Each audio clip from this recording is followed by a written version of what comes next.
Hey, everyone, let's give Eric a round of applause. He's doing a great job, isn't he, running this whole thing? And Olga as well, and the whole FSP team. So, y'all could be anywhere in the world today, and you are here in Lancaster, of all places, at 5 p.m., listening to me, right? So, let it be known that, like me, you are all not normal people, right? But here at the Free State Project's Pork Fest, we're all normal because we're all weird here at once, right? And I was just at a dinner about 6 weeks ago where they were honoring Charles Koch, right? And Charles said, I was asked recently if I should be optimistic or pessimistic about the state of the liberty movement.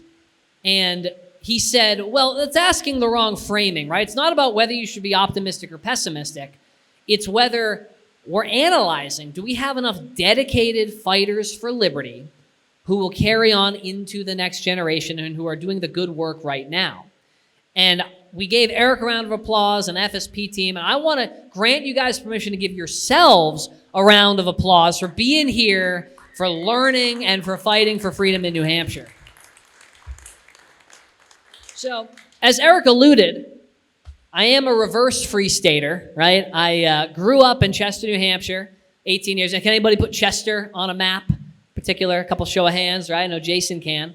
And growing up in New Hampshire, specifically in Chester, right, before I was a libertarian, you know, that town, if you've ever been there, it's got no stoplights, it's got no chain stores, it's very quiet, and there's no nightlife, right?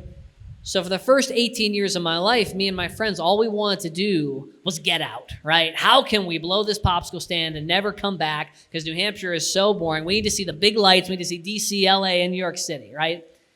So now 13 years later, having lived for about a decade in Austin and in DC, you know what sounds really good right now?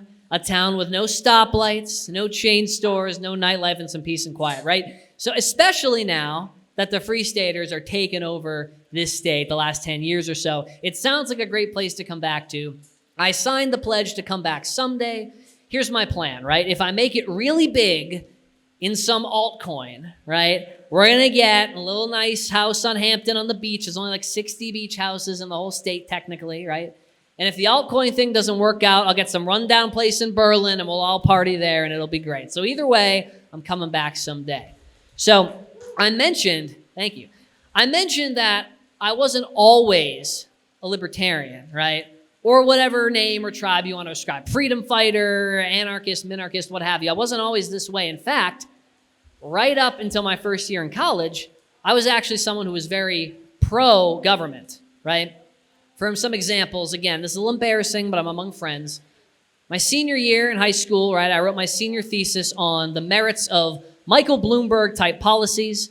You know, if we just raise the soda tax and subsidize healthy food and punish, you know, fast food companies, we can make America healthy again, right? I really believed in this stuff. I thought Michael Moore was a genius, and regrettably, my first vote was for Barack Obama.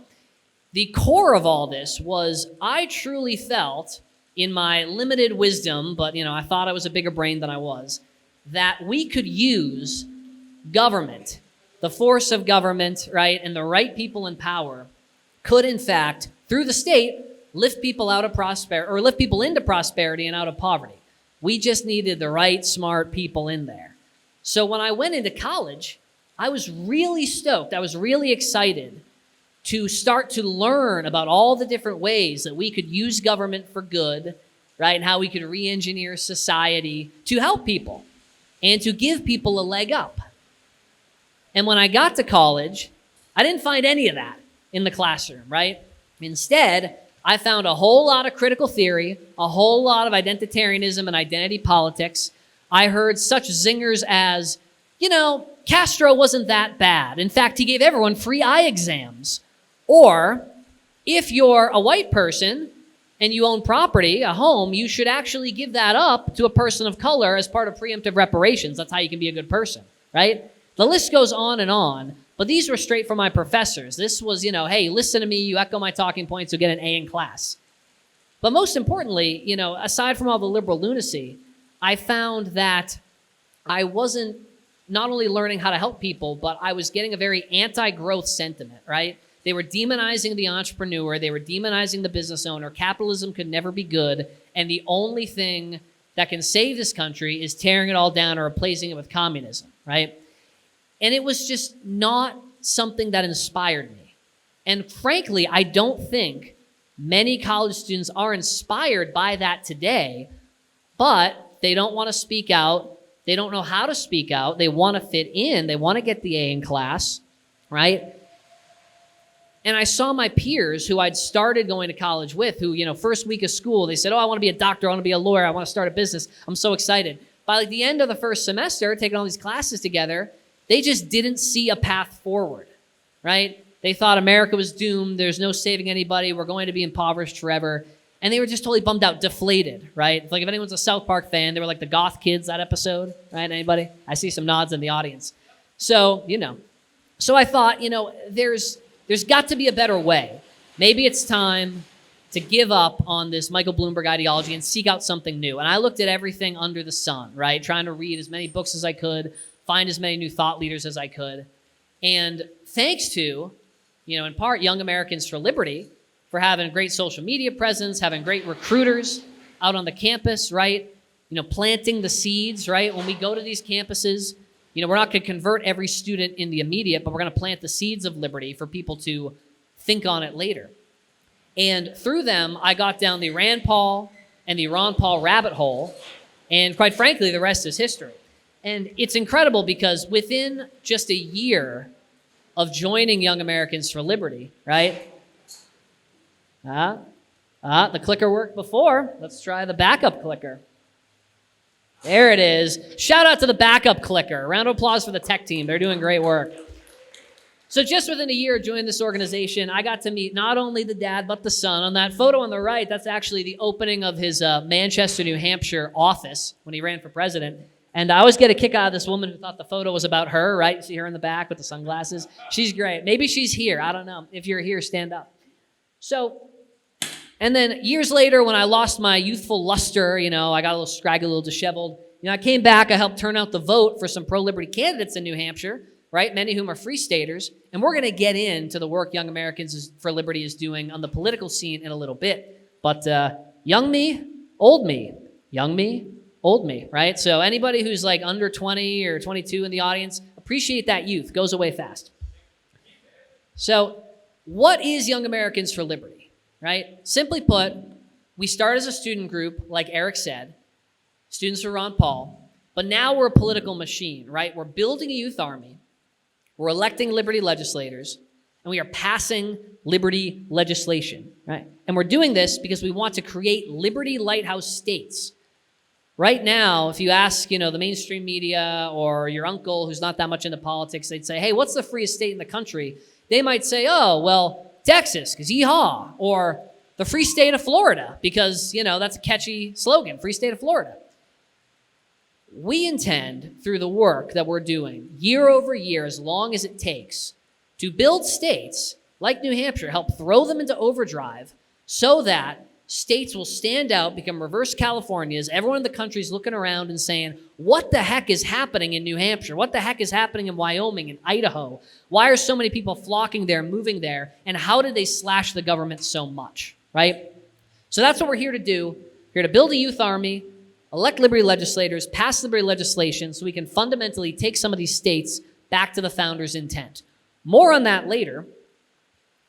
We also do big national events, and I want to make sure you all got a personal invitation from me, whether it's from the invite on your seat or from me telling you now, to Ron Paul's birthday barbecue. He's turning 90. He'll be in Lake Jackson, Texas in just 2 months. I know Eric will be there as a special guest, and that'll be awesome. And we'd love to just keep getting this gang back together. So tickets are at ronpaulbarbecue.com. So now that I've told you a little bit about me and a little bit about the work Yal is doing, let's zone in on whether or not liberty is one generation away from extinction, right? What is the pulse of the youth in America? And are they too far gone, right? Now, like Buddha asked, what is the meaning of life? And like Matt Walsh asked, what is a woman? Many college students when we interact with them on campus, they turn to us and they ask, what is liberty? Because it's not defined by any of the professors, right? It's maligned by the mainstream media. People are in these boxes of Republican and Democrat. And so we have to take on an extra burden, right, to get out there and message effectively for the cause, right? Now, before I go into that, just a little quick funny story. So in Orlando about 2 years ago, we had a conference, right? We brought over 1,000 Liberty students to Orlando for our big Super Bowl event, right? Maybe some of you were there, and we know Eric was there. But I got to the conference a couple days early. And before we went up and took over the hotel, there was another organization that took over the hotel. It was an arts administration conference. So these are people who run the box offices in big box theaters and orchestras and the Boston Pops and that kind of thing, right? So as Eric mentioned in my bio, I'm a little bit of a theater geek, right? I like the arts. And I decided to crash that conference, walk around and talk to people and say, let me learn about you and let me tell you about me and with Young Americans for Liberty, blah, blah, blah. The only thing we had up in that hotel to signal we were there, besides me talking to these people, was a banner that said, "The revolution is yours now," with the little backwards Ron Paul revolution, right? I come to find out that that last evening of their conference, these arts administrators sent an all-staff email and an all-attendee email and an all-attendee push notification, right? So everyone's phone went off, right? And it was in all caps, all bold, right? And I imagine it kind of, someone read it out loud, sounded like this. They said, "Okay, everybody at this conference, we have been made aware that the Young Americans for Liberty are also going to be here. Now, we understand that they have values that may not agree with yours. We understand they're on the opposite side of us, and I understand you may be fearing for your physical safety and your mental health. So, we are going to double our security for tonight's closing dinner, and if you need a buddy to walk back to your hotel room, then you can have one. Just call the staff, because we got to be scared of those Young Americans for Liberty who are also here." Right? Now, the funniest part about this is it was like just me and one other staffer, right? And look at me, like I'm like 5'4", 145 on a good day, right? You do not need to double your security because of me. I'm a threat to pretty much no one. So this is how afraid people are of liberty, right? They define it in the worst possible terms. So we have to take on the burden of messaging this in such a way that people can truly understand that this connects with, I believe, to be our God-given and innate values, right, as humans, right? So going back to not what the meaning of life is or what a woman is, but what is liberty, right? When I train college students on how to message this on campus to the normal people, I say, if you only have 10 seconds, you say, liberty is a moral philosophy that requires certain obligations, such as don't trust the government, don't hurt people and don't take their stuff, and if you want to learn more, Google Ron Paul, because he was right about everything, right? So if you only have 10 seconds, that's a good opener.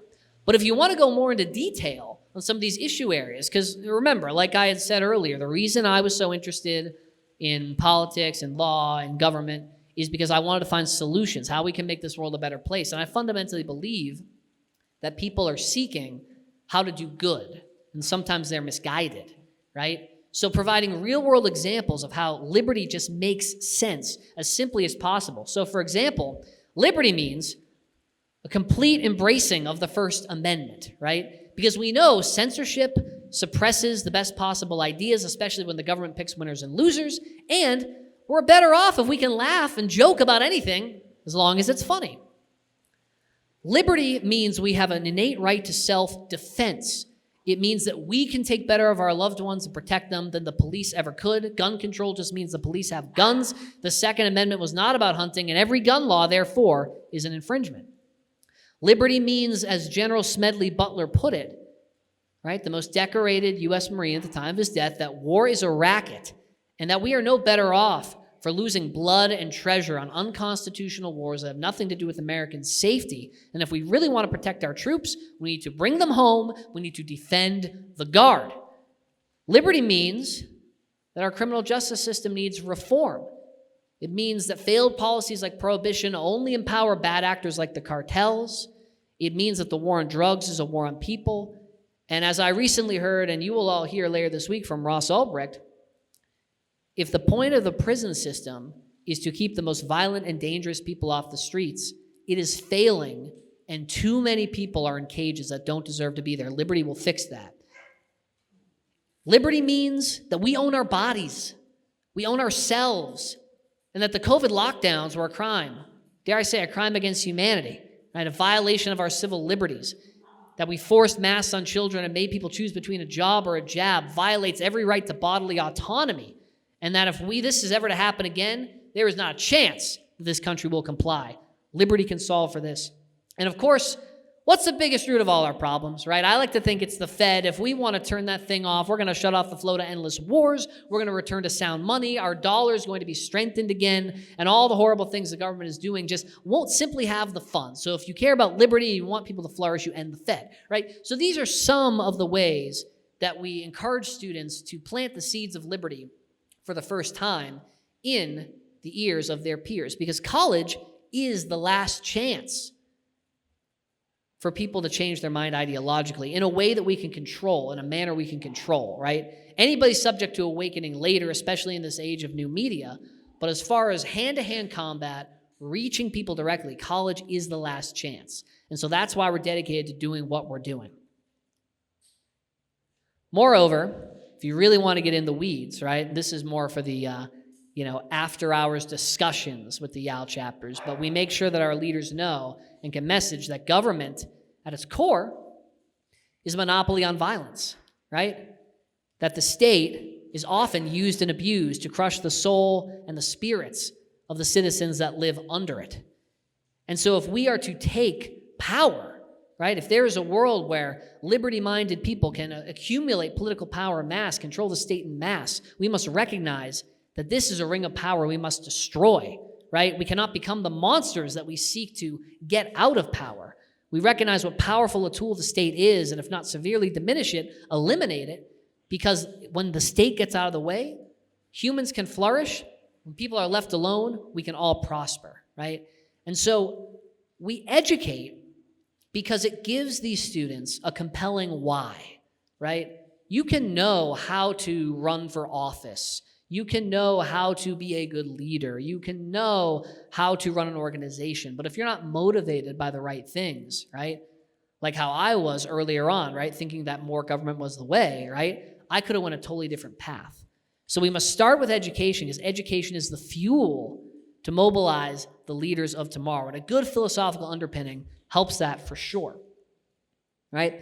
And so, some of our top students here from years past, it's not enough to just educate, though. We can all be the smartest people in the room, right? We can all have read Anatomy of the State, cover to cover, Human Action 10 times over. But that cumulative brain power alone will not make us any freer in the context of the government having its thumb over you and its boot over you, right? This is what we teach students as well, that education alone is not enough, and it is a servant of mobilization. And that if we care about liberty, then young people must get involved in the political process. Kind of like these people who went out door knocking in Nevada. This is one of our best groups. And we teach students then, now that we've educated them, we make sure they know about the real nature of politics. And now I'm just really present to the fact that the rain has stopped, and I'm not shouting over Mother Nature, right? This is great. So the real nature of politics keeps me optimistic, along with how well our students have responded to these messages about what liberty is. And I'm going to share some stories with you about students who have really embraced the real nature of politics and getting politically active in a moment. But first, let's get interactive, right? And Eric, you're not allowed to answer if you're still here. But politicians want three things. What are those three things? Money, attention, power, re-election. So the first three were correct, but that answer was the answer I was really looking for, the re-election. So politicians want three things. They want to get elected, they want to get re-elected, and elected to higher office, all of which, involves money and power and attention. But if you want to understand the nature of those in office, right, understand that everything they do is motivated by holding on to that ring of power, right, and staying in their position. So we teach students that you can become politically feared if you pose a threat to any of those three things, if you can make a politician think, man, if I don't listen to this person, I might lose a vote, I might lose my seat, I might lose its political life and death, then you can control their behavior and become politically feared. Furthermore, if you are not politically feared, you are not politically respected, right? People think they can get things done, and sometimes you can, small things, by being friends with a politician, getting in the inside rooms, sweet talking, right? But if you want to have transformative change, if you want to have people in the elected official office do something radical, like complete and total universal school choice, all the state money, right, going to the student. If you want to have complete and total constitutional carry with open carry and people at the age of 18 being able to have guns, if you want to abolish civil asset forfeiture and deprive the state of that revenue that they never should have had, you have got to put some pressure on a politician. You've got to make your voice heard. You've got to make them fear you peacefully, right? So this is the next level of what we teach students and what keeps me optimistic, because once young people get this, anything is possible, and any great movement throughout American history tracks with this, and we're already seeing incredible results, right? So the left understands this very well, right? You know, the liberty world, the right-of-center world, whatever you want to call it, is catching up to this real nature of politics. So for example, this is where I went to college, and my senior year, the student body decided that they wanted to get the president fired because he wasn't giving enough funding to the school's DEI programs. And so they said, well, we need to have demonstrable proof of angry customers. We have to show the president, the administration, that the students, the customers, are angry. And if enough of us are angry and say, we don't want to go here anymore, we're going to make your life difficult, then the president might quit. And what they did is one day, about 1,000 students went into the quad and did this.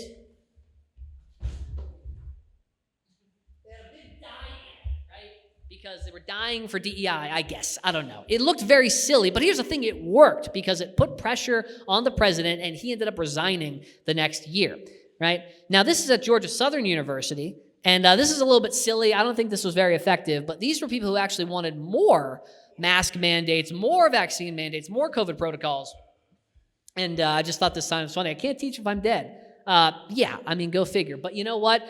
The young people were among the safest, healthiest in this whole bunch. It's ridiculous to put those restrictions on them. So, you know, you could do the die-in, or you could do the graveyard thing, or you could be a cool kid for liberty, such as Dylan Dean, right? So Dylan is a student in Montana, was a student. He's graduated by now. He understands how to message liberty. He understands the real nature of politics. And when he came back to school in 2021, they all got an email at Montana State that said, hey, don't worry, there's going to be no mask mandate. We're getting rid of that. And then like day 2 or 3, they said, just kidding, we're going to bring the mask mandate back, and you've already paid your tuition, so you're kind of stuck here and you got to wear the mask. So what Dylan did is he didn't just, go flop around and die on the campus. What he did is he generated demonstrable proof of angry customers, right? He got about 1/3 of the student body to sign a petition that they then delivered in mass to the president that said, the students demand that you stop this. I'm demanding my freedom back right now, right? But before he did that, he organized a big rally with media and a lot of attention and really did a show of force on his campus about, hey, we're angry and we want our freedom and we want it now. And guess what? That mask mandate was abolished because they put pressure on the right decision makers, right, for liberty. He took the ultimate civics lesson, right? Imagine if you could abolish a mask mandate on your campus, or if you could be part of a win that big, you've got a whole long career ahead of you in political change. People like Dylan are why I'm optimistic. You got Eric Pintorelli, who recently at Texas State University, right? Maybe not as much comparative liberty at stake, but the thing that was animating his student body was the mandatory housing, right? Because it's charging like 2.5, 3 times more than off-campus rent, So he got a ton of students to sign this petition, and he led, look how badass this kid looks, right? He led a full march on his campus with great optics, great signs, all the way to the university president, and they are considering taking away this bill. This was right at the end of the school year, so we need to wait a little bit more. It's a long ball game. But Eric understands liberty, he understands real nature, and he mobilized his student base, right? Now, let's apply this to policy. You may notice I have talked about getting the message of demonstrable proof of angry customers. That applies on campus. In politics, demonstrable proof of angry voters, right? This is what motivates a politician to change their mind, to control their behavior, to ensure we can have liberty, that they actually pass things that are in the interest of the people and getting the government out of the way. So constitutional carry in Texas. Now, this is a fight that had gone on for about 20 years, so I don't want to take full credit for it. But the year that Young Americans for Liberty students, we got the program together and we figured out, hey, if we can knock 36,000 doors, we can make 145,000 phone calls, if we can make sure that the voters know that Texas is going to compromise on their gun rights, because the lieutenant governor was trying to kill this bill, right? We can activate them, then we can actually protect the right to self-defense in Texas instead of having it lost in the legislature, right? And when you think about the size of Texas, I mean, a huge state, this isn't that much work, right? You're just getting the right voters in the right districts to call the right politicians. And because of this, and all these petitions, right, that were delivered with the help of a partner org to the Capitol, constitutional carry passed in Texas. And I like to think Yale students played a big part in that. That's real political power. I'll tell you a story about a girl named Serena. Now, if I had the video, I'd played it, so I'll just reenact it a little. Serena is an interesting case, right? She was knocking doors in Florida to raise awareness of a counterfeit carry bill. So Florida was claiming they were going to pass constitutional carry, and everyone was calling it constitutional carry, but it didn't allow for open carry. There were still some like licenses and fees that were involved. So still the government was getting in the way, and politicians were going to be able to take a victory lap and say, well, I passed constitutional carry. I'm the greatest thing in the world, when actually they didn't, right? If a politician can lie to you once and get away with it, they're going to keep lying. So Serena went around and knocked on doors in Florida, and she knocked on a particular door. And a woman opened, and she said, I'm raising awareness about this bill. You know, we want to protect gun rights for Floridians, and the Republicans are going to compromise. We can't let that happen. And the woman said, oh, thank you for letting me know. That's so nice. Now, little did she know that this was the wife of Representative X. And Representative X was the prime sponsor on this bad gun bill. And he also happened to be home. And so after she talks to the wife, she turns around, she tries to leave, and Representative X takes his car and goes, and like blocks her into his own driveway. Some might argue that's like, forced imprisonment. And he comes out and he's like, you kids, you just want to work with Democrats and you don't understand how things work around here and like, you snot-nosed kids. And Serena's very on message. She's like, no, I'm just trying to do the job, raising awareness, making sure Republicans don't compromise. You people, you are pieces of shit, blah, blah, blah. Of course, she has the whole thing on video because we train kids to record these things, right, stealthily. That video breaks to Florida politics. It's all over the news. This guy's humiliated. The bill ends up getting made a little bit better, right? But sometimes one person standing tall, right, and following the plan, recording people, not backing down, knocking a door, can be, right, the breaking point that opens the floodgates for the political behavior you want, right? So Serena played a big role in helping to protect gun rights in Florida. We've got Justice, again, that's another video that won't play, but he's really passionate about abolishing mandatory student meal plans on his campus, because if you've ever peeked behind the curtain of college meal plans, I mean, they're pretty much serving prison food and paying, 3x the cost of if you made it at home. So what Justice did is he realized, hey, you know what? With the tools that I know about the real nature of politics, I can go to the state capitol with my buddies. And because it's open, anybody can go in there, right? Walk into a legislator's office and walk up to them and sometimes get them on video and say, hey, do you support, the right for students to save money on mandatory meal plans? And about half the legislators said, wow, I actually didn't know that they were ripping you off like that. This is great. How can I help? And about half of them said, no comment, I don't know, get out of my face, blah, blah, blah, blah, blah, right? And they looked like complete fools, right? So this bill ends up getting killed in the Senate. It passed the House, gets killed in the Senate. So when you don't get what you want, or when someone complains to you in politics, right, what we teach the students to do is always double down, right? The fight is not yet over. So this video, right, that unfortunately won't play, what Justice did is he went to a county Republican meeting that the senator who killed his bill was at, right? And she thought this was going to be just a meeting with all of her like friends, her voters, people who liked her. And then Justice gets up in front of all of them and said, hey, everybody, I'm Justice. I'm 20 years old. I go to college. And Representative Moody wouldn't, or whatever her name was, wouldn't hear me on this bill. I'm being served prison food. I'm paying 3 times the amount that I could if I cooked at home. The food's bad. She killed it. She's not even providing an explanation why. And I just thought you as her voters should know that. And then the whole room, kind of like when you walk into a biker bar and everybody like turns on you, right? The whole room kind of was like, what gives, Senator? And the senator's like, oh my God, right? So you're showing demonstrable proof of angry voters, right? You're making them question whether or not they're going to be reelected. This is how you get the change you want. And I'm optimistic about the future of freedom because of people like Justice, right? A couple more. Ocean Andrew, right? Ocean Andrew was a Yale student. He had a chapter on his campus. He was spreading the message of Ron Paul. As you can see, he put up signs in 2015 that says, do you like Ron Paul? Come to my meeting. 10 years later, Ocean is an elected state representative, and he passed the universal school choice bill in Wyoming that President Trump himself truthed about and said, this is a great bill, everyone should support it, this is the best thing ever, right? So if you're in a great state like New Hampshire, where it's very easy to run, or another state like Wyoming, where it's very easy to run, you can go in just a couple of years from being, right, a leader on campus to a leader in the legislature, getting the president himself to say, hey, this guy is putting forth freedom, I support it. Very cool stuff. Jeff Shipley's another example. Jeff was one of our first earliest students. He's now an Iowa State representative. He ran in a race that nobody thought was possible to win, so the Republicans didn't even nominate someone. He nominates himself, right? Yal Doorknockers, students come out, knock on doors for him. He wins by 20 votes the first time. He wins by 20 votes the second time. And not only was he really the first person in Iowa to say, hey, we need universal school choice, which became law 5 years later in 2023, right? He was pushing the Overton window because we had a microphone for a guy for liberty and power. But he's also on a quest to legalize psilocybin and other drugs that can help our veterans and help people recover from trauma, right? So he's able to continuously get reelected in a Republican district despite having these no-compromise anti-drug war views, and credit to the person who normalized universal school choice in Iowa, right? From student leader to force in a state.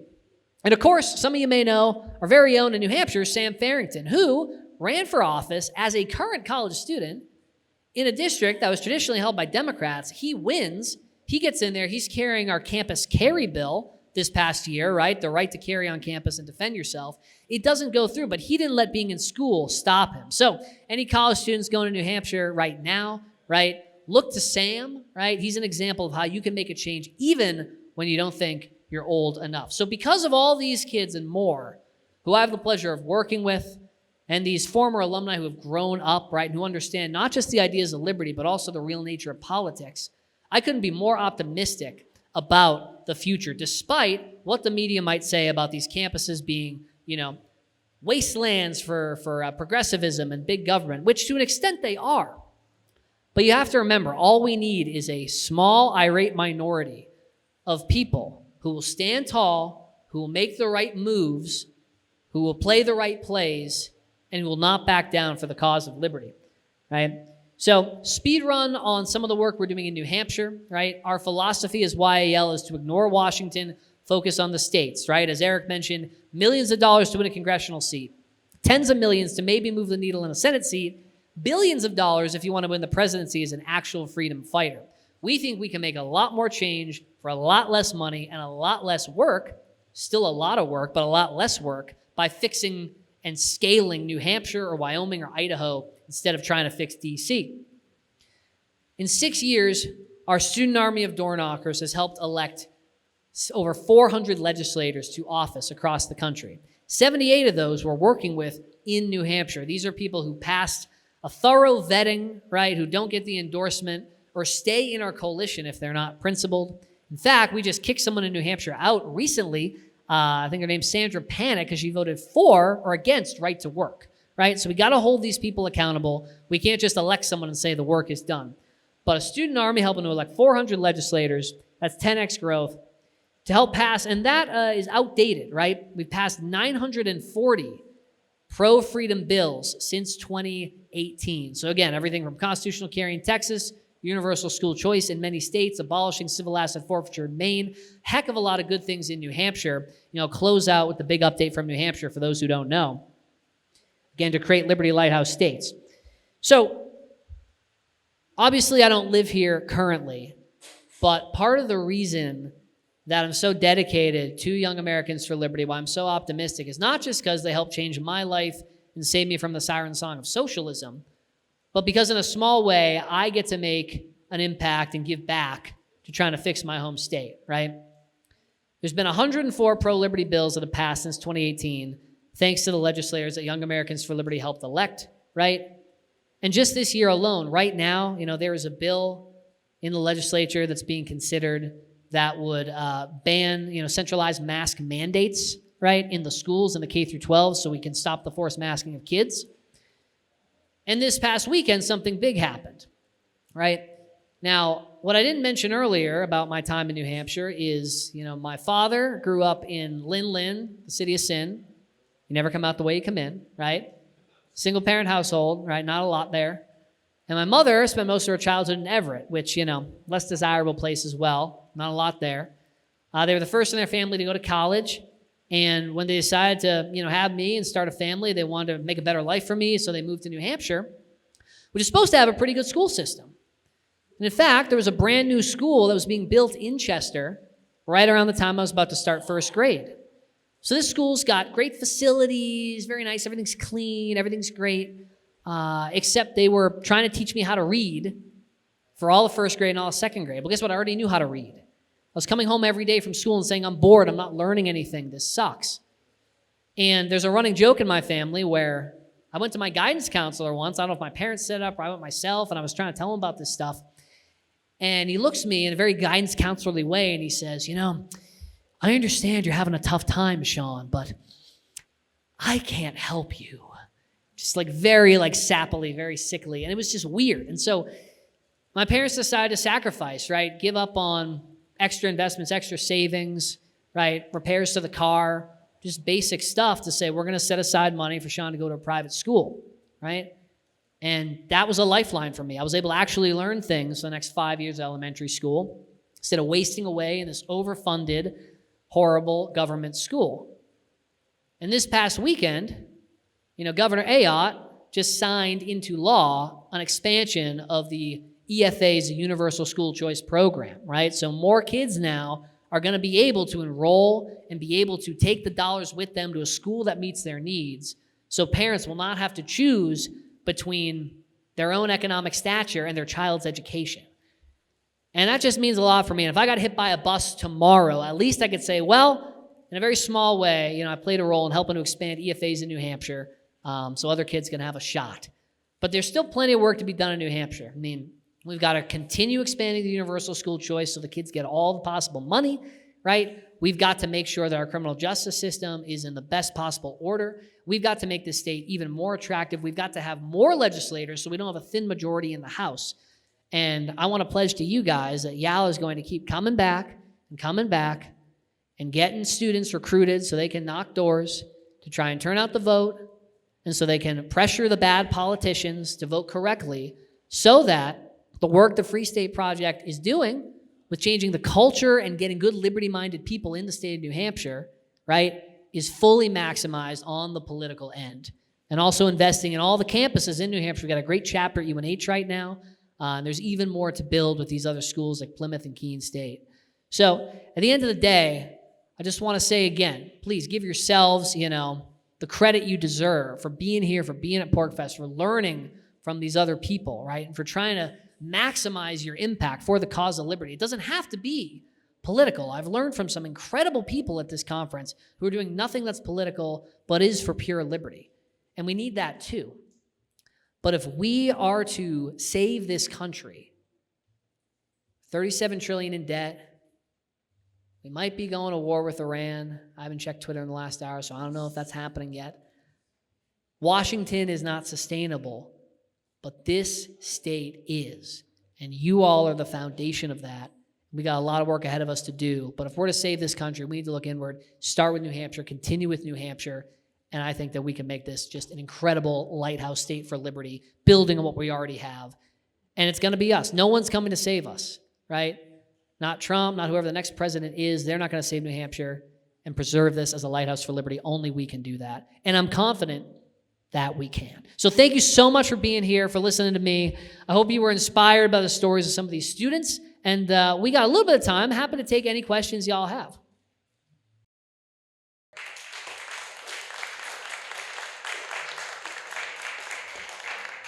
If you have questions, come up to the microphone. Be bold. Yeah, if there's a college in the state that doesn't have a Young Americans for Liberty chapter, does the organization, if there's funds provided, would they be willing to, do you guys do that, where you help set up the Young Americans? Oh, yeah, 100%. When I got started on my school, right, someone helped me, a staff member, and then I started helping people, when I first started working for YAL. So if you're interested in getting one going, let's definitely talk. I'll come find you right after this. We'll figure out how to make that happen. Thank you.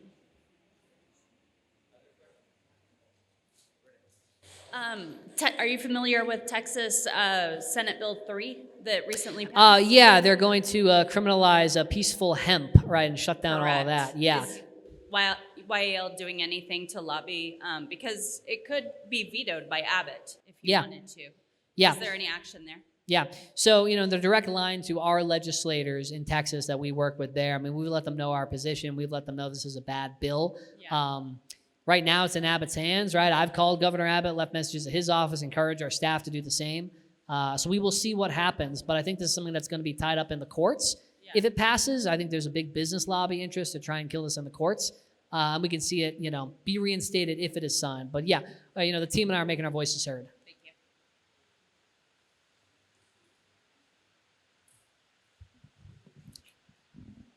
Holding space until someone else has another question. So Sean, Young Americans for Liberty, what is the age cutoff at which point you're a middle-aged American for Liberty? And when folks age out of Young Americans for Liberty, are they looking for places to plant their flag and settle down? And why should that place be New Hampshire? Yeah, 100%. So we primarily, put resources into students anywhere between 18, 26, 25, because you got people who are college opt-outs, college dropouts, people who maybe were in the armed services and now they're going to college. But, as long as I'm here, whatever, my age is, the age above me is when you age out, right? So I can stay forever. But for adults who are looking to get involved, right, something that we launched about 2 years ago, and we're in the middle of potentially a rebrand of the name, but right now it's called American Action Fund. And this is our adult activist program where we teach, boot camps on how to be active for the cause of liberty in a non-student context, give opportunities to do phone banks, get involved. And also, you can be any age to run for office, but we also train people on how to successfully launch a campaign from start to finish and run for office. So plenty of services out there, resources available for adults. My best argument for moving back to New Hampshire, to the layman or without any bias, right, would be you get the mountains and you get the beach. And also, where can you go to Bethlehem and Lebanon in the same day? New Hampshire, right? So it's a bit of a holy land. Seriously, no, I love this state. I do hope to come back someday. While we have some more time, could you tell us more about the Ron Paul 90th birthday barbecue? Who are some of the folks we might be expecting to see there? That's the next slide. Yes, so we will be hosting a 90th birthday party for Dr. Paul. Special guests include, but not limited to, Eric, Director Gabbard, Tom Woods, Scott Horton, Don Huffines, Jimmy Vaughn. If you guys know Stevie Ray Vaughan, he has a brother, and he will be playing a set. Yes. Yeah, he'll be there. So plenty of great people from the Ron Paul days. You can find all the information on the website, ronpaulbarbecue.com. All profits from the event will go to the Ron Paul Institute and Ron's other nonprofits. But YAL is putting this on to celebrate the great doctor this summer, Lake Jackson, Texas. Get your tickets while supplies last, because we will sell out. And if you've got an organization looking to sponsor too, we have sponsor opportunities there. I know Free State will be sponsoring, so. Yes, sir.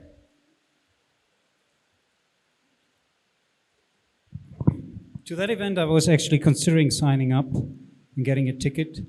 And when I saw that a special guest is Secretary Gabbard, I thought it is a given, almost certain, that anyone who registered will be checked background-wise by the NSA. Yeah. You may not know it, but I assume that's the case, and that's when I chickened out. Yeah, no, that's a really good note. One of the things on my to-do list is figure out what kind of security that the director wants, and make sure that there's nothing that's going to infringe on the attendees' liberties. But I appreciate you putting that back on the top of my mind.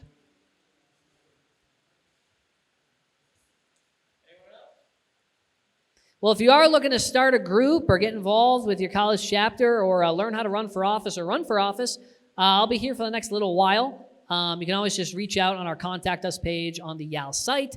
My email is just my first name dot my last name at yaliberty.org, and I'm compulsively checking my email when I shouldn't be. So thank you again, and I'm very optimistic about the future of liberty, both for young people and for the state of New Hampshire, in big part because of the Free State Project. So thank you all, and have a great rest of your day. Thanks for being here.